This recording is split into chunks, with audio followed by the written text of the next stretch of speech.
is Where We Live on Connecticut Public Radio. I'm Lucy Nalpathanchel. Today is producer Carmen Baskoff's last day. She's heading to grad school in the fall, and I'm very sad that she's leaving the show. But I am excited to hear from Carmen about her next adventure, getting her master's in Europe. And she may contribute an occasional show in the future, so it's not goodbye. On her last day, Carmen has pitched quite a show for you if you're an NFT and cryptocurrency newbie. Yep, I'm describing myself. Coming up, we explain what an NFT is, and we talk broadly about cryptocurrencies. We can help answer your questions, too. Here's the number, 888-720-9677. That's 888-720-WNPR. You can share a comment or question on Facebook or on Twitter @WhereWeLive. First, joining me on Zoom is Kelly Crow, a staff reporter covering the art market for the Wall Street Journal. Kelly, welcome to our show. Thanks so much for having me. So I mentioned NFT, which stands for non-fungible token. So talk about this term and what it means exactly. Okay, so we all actually know what fungibility is. If I have five $1 bills and you have a $5 bill and we swap, no one has lost any value, right? Even though the form has changed, the value of the money is the same. That's fungibility. So a non-fungible token is like a digital voucher, a digital certificate of authenticity that can't be traded. So if you have one and I have one, they're not the same, and therefore artists who have been posting pictures and digital things online, right, couldn't find a way to make them tradable, make them not just, where you can just snap a screenshot and you have the same copy, because we all look at things the same on the internet. But if one has this token attached to it, then we know which one's the original one, right? The legit one. And that's sort of transformed the marketplace for online art. It really has, and we're going to be talking about that more coming up. But I wanted to share an NFT story from the Where We Live team. Producer Sujata Srinivasan's experience purchasing digital art. This is what she shared.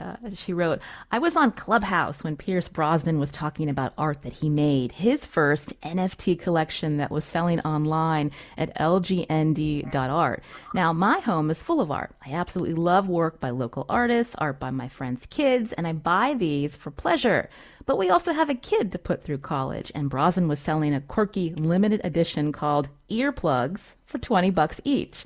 Sujata says, "He said he was inspired by the earplugs he wore when filming Goldeneye. So I thought 4 or 5 of these would make a good investment, and they let you buy only one. I mean, how wrong can you go with a $20 Pierce Brosnan?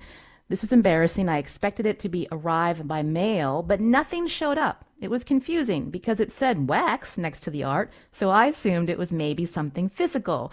And then I found out in a smack your forehead moment, the art I bought is in a digital wallet on the website, and I have a token, an NFT. And of course, wax, like Bitcoin, is a crypto. Duh. So I'll be able to sell it after all when it's time to pay college fees." So Kelly, I wanted you to respond to Sujata's story. She bought something that she didn't really understand what she was buying, but it really fits into how the digital art world has changed and maybe how the traditional art world is being transformed by these NFTs. Talk more about that.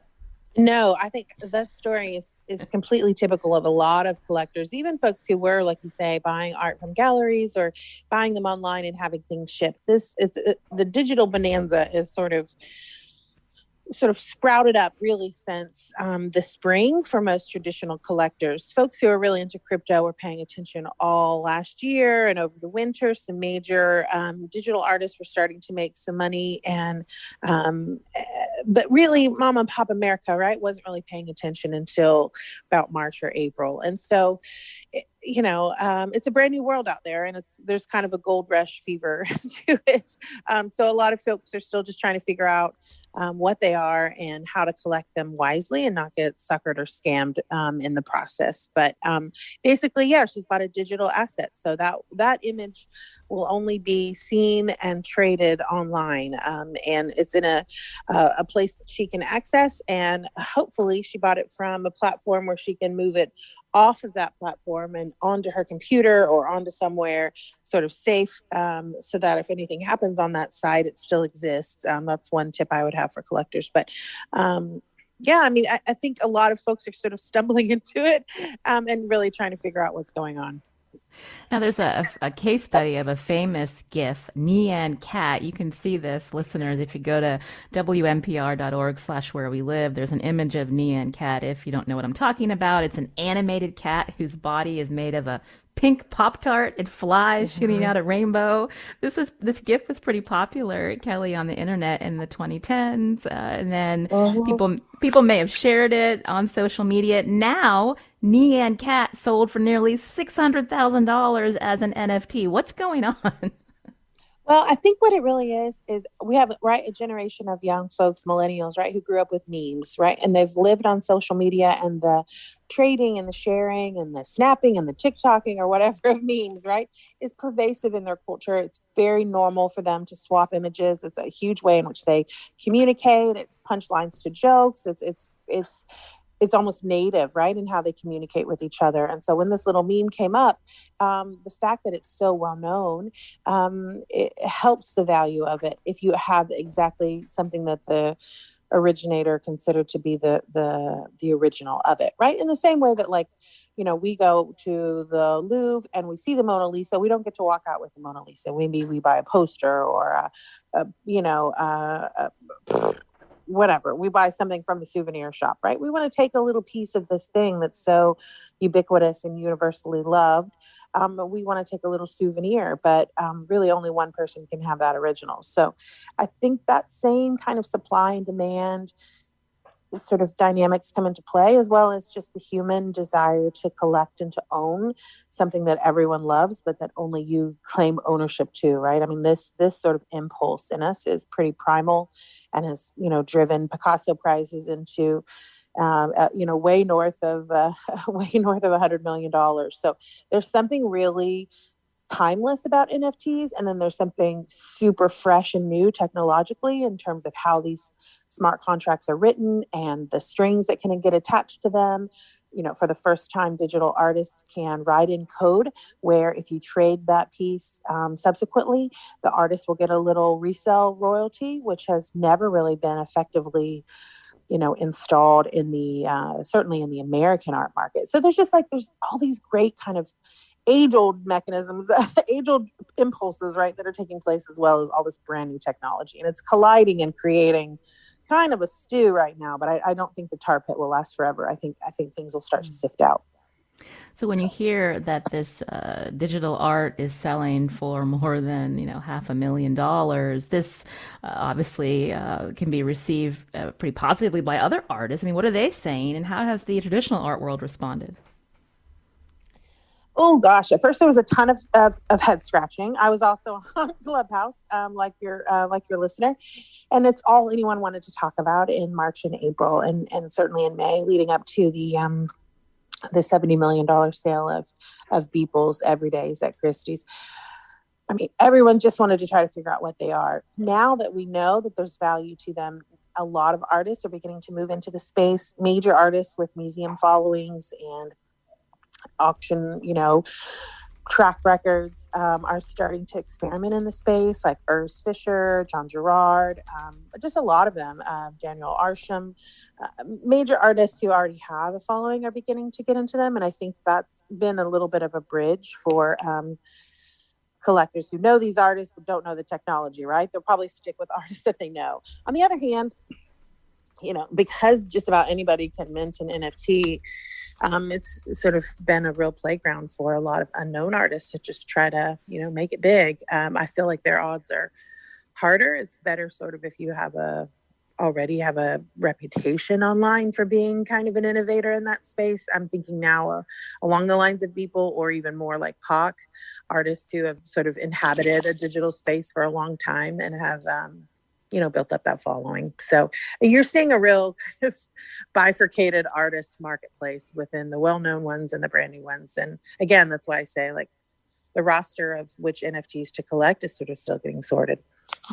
We'll be digging more into the technology side of this. But first, you mentioned Beeple. Tell us more about this artist and how your reaction when you watched that auction happening. Oh my gosh, it was mind blowing. I have to say, it was absolutely mind blowing. I didn't know what we were about to get launched into. I'll confess, I was a little bit of a neophyte in terms of the technology of it. I didn't realize what a big deal it was going to be. But when this artist named Mike Winkelman, he's based down in South Carolina, but he posted an NFT of basically a collage of his entire life's work. He does a drawing every single day, usually using Cinema 4D and kind of these online animator applications. He's a graphic designer and an artist by trade, so he's familiar with a lot of this technology, and he posted basically like a pixelated collage of everything he's ever done. And Christie's posted it on their auction, and the bidding was, I think it started really low. And so I was like, I'll just keep an eye on this crazy, wacky thing Christie's is doing. But then the bids like went over 10 million, over 20 million. And I thought, oh God, that's like some serious painting level prices here. And when it finally, when the hammer finally fell digitally, we were at, I think 60 million. And then with the fees, it was 69. So it's just, I just was mind boggled. I mean, and he was too. I mean, he was sitting on Clubhouse chatting with some friends, watching it happen, and you could just see his whole fortunes in his life change. And it felt like a real milestone moment for art history, because basically, although digital art has been around forever, the medium, the marketplace, and the medium for that was sort of brand new. And being able to sort of see that birth, it was basically like watching a baby be born. I was very humbled and awe, of the wackiness of all of that.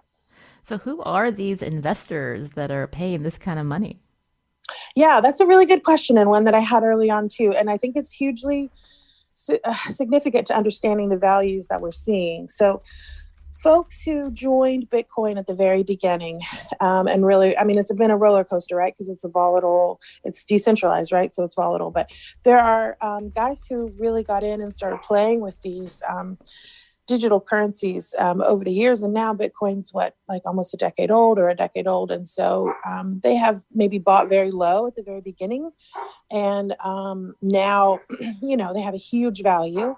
And they have very little to spend with it, right? Like, it's not like you can go to Aldi and buy a gallon of milk with Bitcoin, right? So they have this huge store of wealth and very little places to sort of store it. And so when art, which has always, perennially been a storage of value and alternative asset, when it finally became possible for art to be traded, sort of buying this currency, I think they were like, let's go for that. So they just kind of went gonzo, collecting and buying NFT art. But a lot of it's with money that they bought cheaply, right? So that you wonder how sustainable it can be. This is Where We Live. Today, we're diving into the world of NFTs. They're a way to own digital art. And we're also learning more about cryptocurrencies. My guest right now is Kelly Crow, staff reporter covering the art market for the Wall Street Journal. And joining us now is Nikhilesh Dey. He is managing editor for global policy and regulation at CoinDesk. This is a crypto-focused news outlet based in New York. Nick, welcome to the show. Good morning. Thanks for having me. So we've gotten some background on NFTs, but technologically, this information behind them is stored on the blockchain. So for the newbies out there, explain how blockchain works in basic terms, and just some reaction from what you've been hearing so far. Yeah, so a blockchain is basically the example I like to use is if you've ever had a Google document, you can always check the editing history in it because, it's stored on their servers. A blockchain is like if you applied that, but kept it on, dozens and dozens of computers around the world so that there's no single centralized control. Anyone can contribute to this, but also you need a majority of these computers to agree that, whatever you're looking at is the actual accurate history. So basically it's a way of both making sure you don't have a single party controlling, the network, but also keeping a permanent record, that anyone can look at any time. Now, we've been talking about NFTs. I understand they're on another platform known as Ethereum. Tell us about that. Yeah, so while you have a blockchain underpinning most cryptocurrency networks, you also have at this point, thousands of different cryptocurrencies. Mm-hmm. So Bitcoin's the big one that everyone's familiar with. It started in 2008, and it's been chugging along for quite a while now. Ethereum is the second largest cryptocurrency network at the time. At this time, it started, I think, just over 6 years ago, and it's been growing since. And while Bitcoin was primarily intended as a peer-to-peer payments tool, Ethereum's been kind of described by its creators as an effort to be a world computer. So to do more than just, transfer money, it's also being intended to help support things like NFTs. Um, Basically, you can build NFTs on top of this network. You can create other tokens that live on top of Ethereum. So while they're doing their own thing, Ethereum's kind of the network underpinning all of it, making sure all of it can operate and you can transfer value or send, in this case, digital art from point A to point B, while still maintaining those same core tenets of decentralization and not having a single controlling entity. You mentioned Bitcoin starting around 2008. Back then, not a lot of people understood it or were really investing, but now it seems to be becoming more mainstream. Why is that? I think there's a couple different reasons. Obviously, as Kelly mentioned before, right now you have an entire generation of folks who have grown up in the wake of a financial crisis, and they're looking at the centralized banks, at the way the financial system operated while they were growing up or while they were first entering the world, the adult world, and they're maybe losing faith in these banks. They're looking to alternatives, to different ways of storing their value so that they don't have to deal with something like that again. There's also, this is the internet. There's quite a few people who are just in it for the meme potential. Um, we've seen that with Wall Street bets earlier this year, but you do have quite a few folks who are investing in Bitcoin for the same reasons. They think, well, these stock exchanges are doing their own thing, but we want to have our own place to, try and put our value in and earn returns. Um, there are also, definitely quite a few who are all, just they like Bitcoin because of this idea that it's something that is not controlled by the government. It's not controlled by any banks or a central bank. It is controlled purely by everyone who is, participating in a network that, it can be anyone, could be folks, living in their homes and their apartments and just trying to contribute. Could be companies that are setting up mining farms, but you don't have, an easy target to look at, when it comes to, who's controlling it. So that appeals to some people. When we think about the users at large, are they regular people or are they now the wealthy becoming wealthier, Nick? I think it's a little of A, a little of B. Yeah. There's definitely a lot of folks who got in because they had the wealth necessary to help them buy in. But you also have quite a few people who are, they call it stacking sats, but basically, the concept is you're buying a tiny fraction of a Bitcoin at a time, and you just keep on doing that. You keep on adding to your holdings, and with the hopes that one day you'll have a significant amount that will let you participate in this economy. Or if your goal is to just try and accumulate as much as possible, the idea is, or you hope that at some point you will have done so. You'll have a significant portion of value in whatever economic world is coming. Kelly Crow from the Wall Street Journal. I wanted to get your take more about the people that are now getting into cryptocurrencies. Do you think that more people are just frustrated by their options for traditional investments, and this is driving some of the demand? I mean, I'm sure that there's a portion that's that. I would say among my museum trustee sort of everyday collector crowd, I think it's also just a little bit of curiosity, right? They want to get in on what could be something historic, right? So I've got, my ladies on Park Avenue who are telling me, I'm telling my stockbroker to get me some Bitcoins, and then I also have young guys in their 30s and 40s who are very crypto savvy, but are not art savvy, right? And they have always sort of dreamed of being an art patron, don't really know that world very well. Maybe they've never been to an art fair. They've certainly never been to Christie's, but they do love art and they do love the things that they're seeing online, and they just kind of want to be part of the game. So I really feel like it's a very broad cross section of both makers and collectors in this space, which is, just in terms of the DNA of the thing, that's great. It's going to be just very chaotic right now because we as humans also still want to classify things, right? So Mm-hmm. even as we're applauding this marketplace for being very decentralized, like there's a cry for curation. So we're already sort of asking the tastemakers who rule the traditional art world to sort of weigh in on which NFT artists they like, which is sort of the winnowing of taste. Around which then everyone wants to step to and follow. So it's a very interesting collision of impulses because some people want it to be as wild and crazy and not as attached to the traditional world of banking, but they do kind of want it to adhere to some of the traditional norms of the art world. And so, it just feels very much like a Wild West sort of atmosphere right now. And frankly, for a collector, if you're conservative, if you're nervous, then I would hold off, right? Because that's very speculative.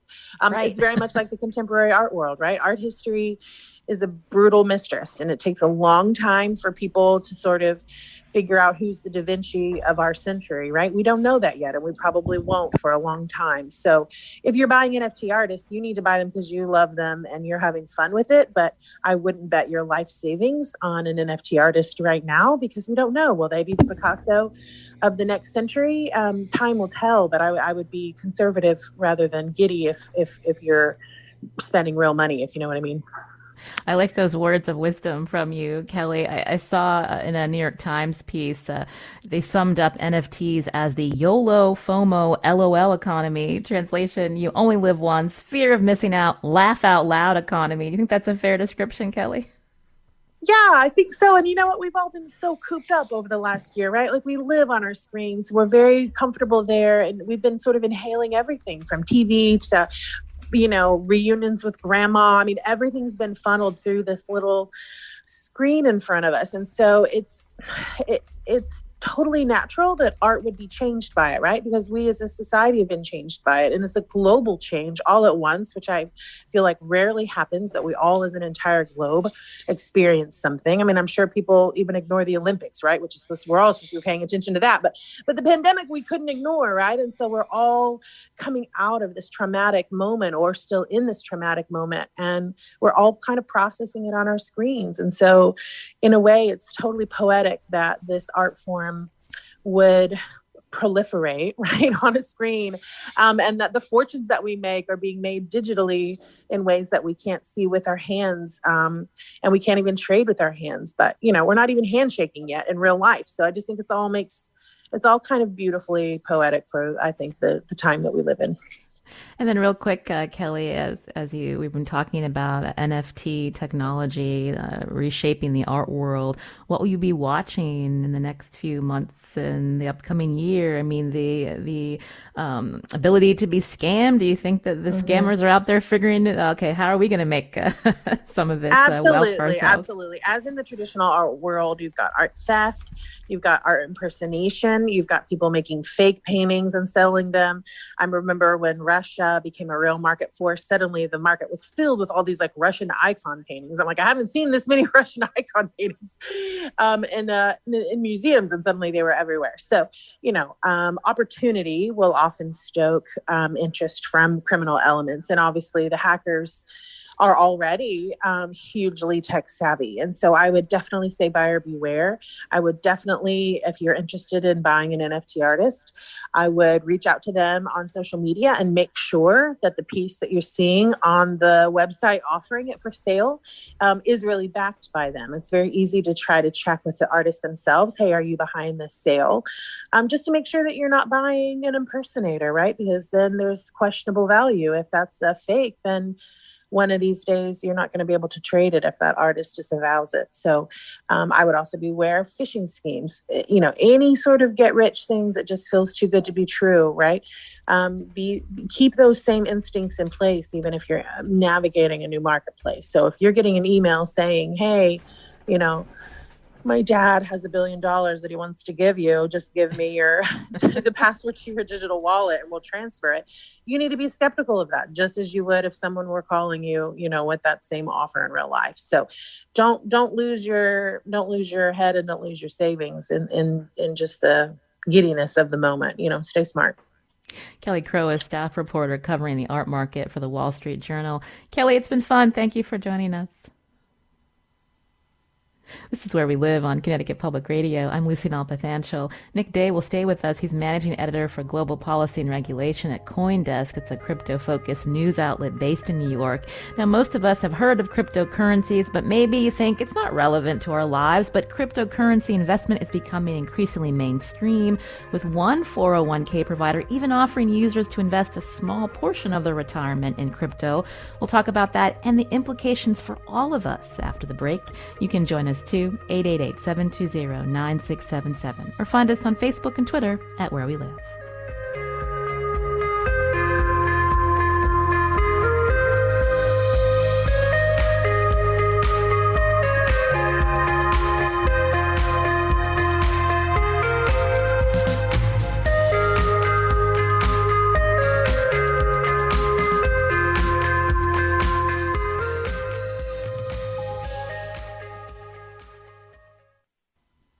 This is Where We Live from Connecticut Public Radio. I'm Lucy Nalpathanchel. Today we're diving into cryptocurrencies with my guest on Zoom, Nicolesh Day, managing editor for global policy and regulation at CoinDesk. It's a crypto-focused news outlet based in New York. If you think it's not quite mainstream, think again. Congress included in its infrastructure bill a way to tax cryptocurrencies. There's money being made. Uncle Sam wants his share.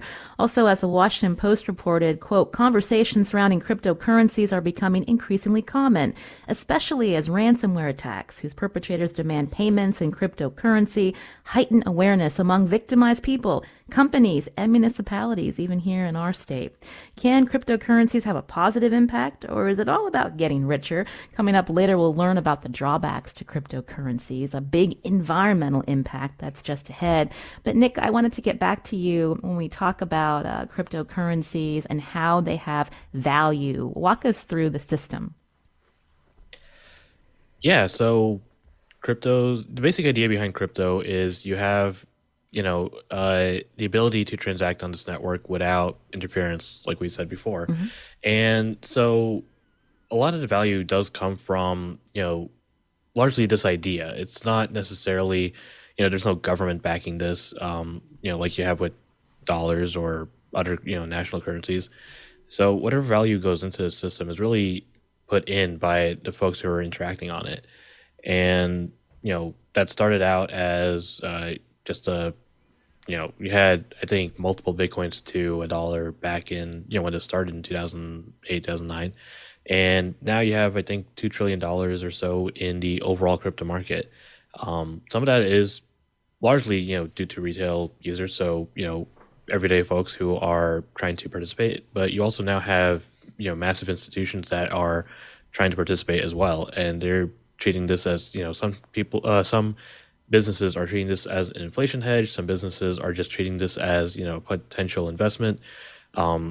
Tesla, I think, is Tesla's one of the biggest names, I think, that has Bitcoin on its balance sheet. But you also have companies like MicroStrategy that has a huge amount of Bitcoin just sitting there, and they're just treating it as something to as a safe place to store their value, in this especially during this time when a lot of there's a lot of turmoil in the overall markets.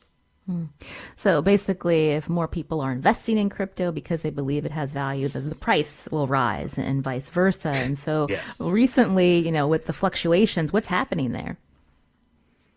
So crypto's always been a little volatile. Mm-hmm. I started in this industry in 2017, and at the time, Bitcoin went up to nearly $20,000, and then shortly thereafter went down to a couple, just I think 4 or 5 thousand. So it's always been a somewhat volatile market, and part of that might be because it is also pretty small, despite the $2 trillion figure I just mentioned. Relative to other markets, there really isn't a huge amount of participants in this market. So any movement is going to, I think, just by extension, be a little bit more dramatic than you might see for, say, Boeing stock, and that is, I think, part of it. There's also, you know, this is a 24/7 market. Traditional stock markets have, they stop after 4 p.m. on weekdays and they don't trade on weekends. You also have, safety mechanisms to prevent, very rapid movements in short periods of time. None of that exists in the crypto market. It's just kind of there. If you want to participate, all you have to do is sign up to an exchange or find another on ramp, and you can do it. You can buy, you can sell. So a lot of times, these movements happen when, one group of traders might be going to bed or another group of traders is waking up. So, for example, if you see Bitcoin's price spiking overnight when you're in the US, it means that you have traders in Asia or Australia who are trying to buy in, and uh, that's going to be necessarily a smaller group than what you might see with their stock market counterparts. So when we think about when Bitcoin first started, it was meant to function like a currency like dollars. So you could buy and sell goods, maybe even some services. So if you have Bitcoin today, Nick, can you buy certain things? Can you give us examples? Yeah, you actually can. It might not be the easiest thing in the world, but there are companies out there that are trying to make it easier for you to do so. But you can absolutely go to a coffee shop, use some Bitcoin to buy yourself a coffee. There are companies that are piloting with, well-known businesses. So there's a company called Back that's partnered with Quiznos subs in, I believe, Denver, Colorado. So you can buy a sub if you want to using Bitcoin in Denver, and you have different brands that are saying, okay, well, we can let you buy whatever with Bitcoin. Tesla briefly announced that they were going to let people buy cars with Bitcoin. I don't think that actually happened, or at least like there was no interest in it, um, because it is also possible, but it's not the easiest thing in the world. And especially in the US, there's also tax complications to consider when you're trying to do so. The US treats Bitcoin as property. So if you're trying to buy something with Bitcoin, you have to report capital gains or capital loss taxes on that. Which, if you're trying to buy a coffee, that's whatever, $2.50. You know, what is the capital gains tax on $2.50? So it's a little bit more complicated, and there's efforts to try and get an exemption for small transactions, but it's not there yet. And so it might not be worth it to actually try and spend. You're also coming up against the ideological thing where if you're buying into Bitcoin because you think its value is going to go up, why would you spend it? Right. So there's also a process of Bitcoin mining. So this is when people are creating new Bitcoins, Nick. So I know this is pretty technical, but can you talk about it in, I guess, basic terms about how Bitcoin mining works? Sure, yeah. So, before we said that the whole thing behind Bitcoin is that it's controlled by, numerous participants in the network scattered throughout the world. So miners are what we refer to as, when we're talking about the folks who are participating and controlling this network, who are kind of providing the security and the power to keep it running. What they do is they run computers, and we call these mining machines, but they're really just very powerful computers that are highly specialized that run the actual Bitcoin network. And you have, I think, right now you have thousands and thousands of them. I do not have a firm idea, but you have tons of computers controlled by different parties. And what they do is they process the transactions, they send that out into the network, and then what you need is a majority of other computers that are running this network to agree with you processing that transaction. They get rewarded by what's called block rewards. So when you process transactions and you're running the network, you get some amount of Bitcoin, and they also get transaction fees by paid by the users who are trying to send value. And that's basically that's roughly how this whole thing has a security model. It's how you know that not just anyone's going to be able to try and hijack the network to send themselves all the Bitcoin or whatever. Right.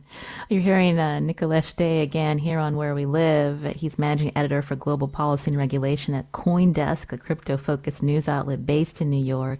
I wanted to talk more about Bitcoin mining. Joining us now on Zoom, Alex DeVries, founder of Digiconomist, the blog that hosts the Bitcoin Energy Consumption Index. Alice, welcome. Hi there. Thank you for having me. So Bitcoin mining, it's grown into a huge industry worldwide. So how big are we talking, and what are some of the impacts on our environment? Well, the industry itself, you could argue whether it's really big. We're talking in total maybe around 3 million mining devices all around the world. Well, by itself, 3 million doesn't necessarily sound like a lot, but each individual machine also consumes a lot of energy, and all those machines combined can actually consume as much electrical energy as a country like Argentina. So yes, in that sense, it is a lot, especially if you consider that's more than 0.5% of our total global electricity consumption. We've been talking a lot about Bitcoin. You've also looked at Ethereum, which we learned about in the earlier part of the show. Again, one of the other large and popular cryptocurrencies. Is it mined the same way as Bitcoin?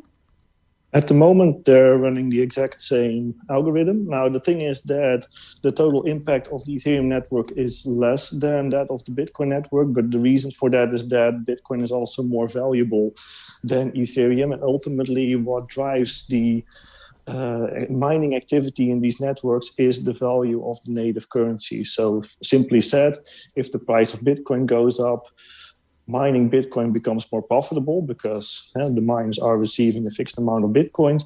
They'll be spending more, or they'll have a bigger incentive to spend more on more machines and more electricity consumption.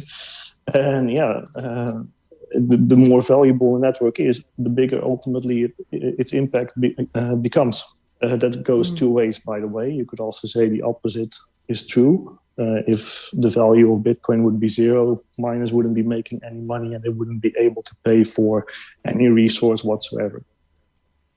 So crypto fans who might be listening are saying, look, running traditional banking systems uses a lot of energy too. So how does that compare? How does crypto and bit mining compare traditional banking? Well, it's a tough comparison for multiple reasons. And first of all, comparing Bitcoin to traditional payment systems is hard because the Bitcoin system is extremely limited. You can maybe run at most 7 transactions per second over the Bitcoin network, whereas a traditional payment provider like Visa can do 65,000 transactions per second. So in that sense, it's not even fair to start comparing them because Bitcoin at the moment really cannot get up to the same volumes. Now, the thing is, if you have such a limited transaction capacity, but your energy use isn't really limited at all because it's related to the Bitcoin price and there is no cap to the Bitcoin price, you can end up with some extreme energy footprints. In fact, a single Bitcoin transaction has the same energy footprint as an average US household for a period of 2 months. Wow. And so it doesn't have to be this way. So what can be done? Well, the solution is already there in the sense that there's many cryptocurrencies out there that are running on what is called proof of stake, which is an alternative to Bitcoin's proof of work mining. And what is special about this alternative, which is, by the way, not the only alternative to proof of work, but definitely the most popular one, is that it does not rely on computational power. So if you have a cryptocurrency running on proof of stake, there is no incentive whatsoever for people to be using high energy consuming, very specialized single purpose machines.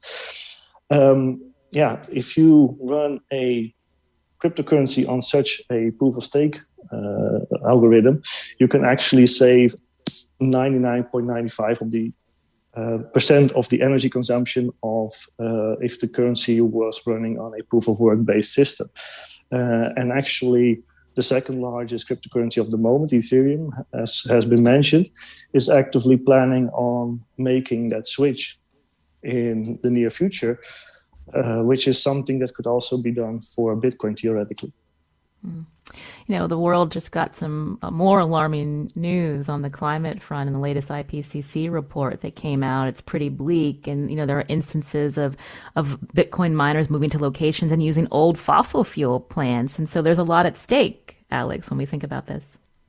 Yes, it's not just the energy use that is a problem, it's that a majority of this network is relying on fossil fuels. And, they recently got kicked out of China because in China, idle coal mines were being revived ultimately for the purpose of powering Bitcoin mines. And now we're seeing them relocate elsewhere. But we're seeing, a very recent example in the US was the state of New York, where a Bitcoin miner revived an old natural gas plant for the purpose of mining Bitcoins. And we're seeing several examples of that elsewhere. We see in Montana, we saw a coal mine being kept alive by Bitcoin miners. We saw in Pennsylvania that Bitcoin miners started using waste coal, which is even worse than regular coal. And now, just very recently, there was a massive deal announced for natural gas in Alberta, Canada. Apparently, some company called BlackRock Petroleum is planning to host up to 1 million machines in a single province, of being Alberta, and planning to power those with natural gas, which is still a fossil fuel. So this is what ultimately gives rise to a pretty significant carbon footprint associated with this Bitcoin network. And like I said, it's as much electrical energy consumption as a country like Argentina, but then the associated emissions actually exceed the total amount of carbon that we're saving with deploying electric vehicles all around the world. So it's definitely not an insignificant carbon amount. And when you read the latest IPCC report, that said without, and it just said every ton of carbon matters. So we definitely need to consider this when we're building this type of technology.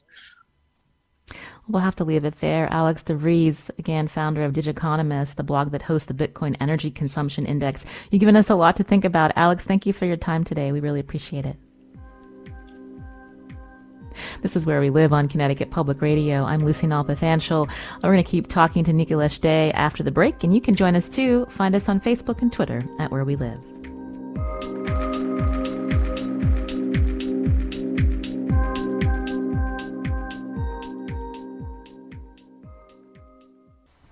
This is Where We Live on Connecticut Public Radio. I'm Lucy Nalpathanchel.